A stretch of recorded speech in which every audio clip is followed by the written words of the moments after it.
Selamat pagi sahabat Alkitab yang terkasih. Marilah kita awali hari ini dengan melakukan perenungan akan firman Tuhan.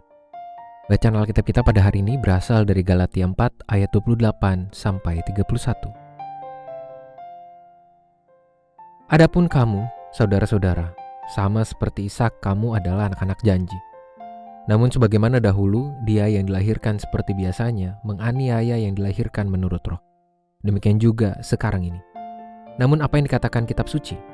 Usirlah hamba perempuan itu beserta anaknya, sebab anak hamba perempuan itu tidak akan menjadi ahli waris bersama anak perempuan merdeka itu.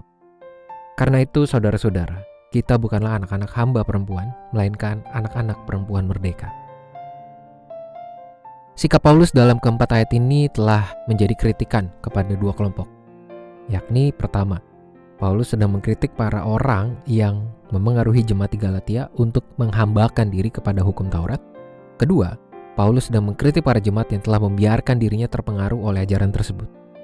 Titik berat dari tulisan Paulus ini adalah perihal status jemaat Tuhan yang adalah orang merdeka, secara khusus melalui pengorbanan Kristus. Melalui iman pada Kristus berarti jemaat sedang menjalani hidup di dalam kemerdekaan. Sedangkan meninggalkan iman pada Kristus berarti mereka telah menolak kemerdekaan tersebut untuk kembali menjadi hamba. Itulah sebabnya Paulus mengenakan status sebagai anak-anak perempuan merdeka kepada jemaat di Galatia sebagai penegasan ikatan relasi antara mereka dengan janji keselamatan yang telah Tuhan berikan kepada Abraham.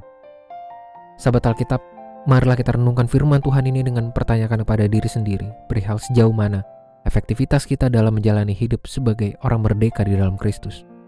Kita perlu menyadari bahwa sebagai orang merdeka di dalam Kristus berarti kita telah lepas dari berbagai belenggu kuasa dosa yang sebelumnya justru menghambat relasi antara kita dengan Tuhan. Namun, melalui pengorbanannya, Kristus telah membawa kita untuk mengalami hidup dalam kemerdekaan agar kita bisa leluasa menjalani hidup dengan relasi yang intim bersamanya.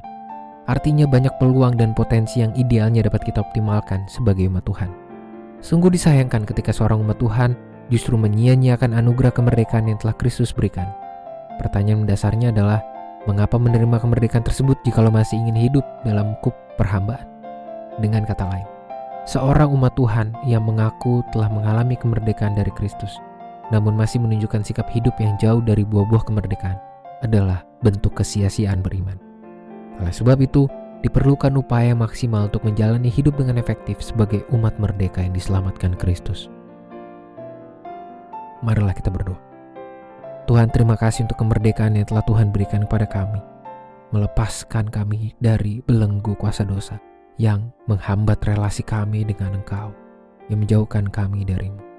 Dan Tuhan, tolonglah kami untuk benar-benar mampu menghidupi kemerdekaan itu, menghasilkan perbuatan-perbuatan yang juga sesuai dengan kemerdekaan, dengan keselamatan yang telah Tuhan berikan.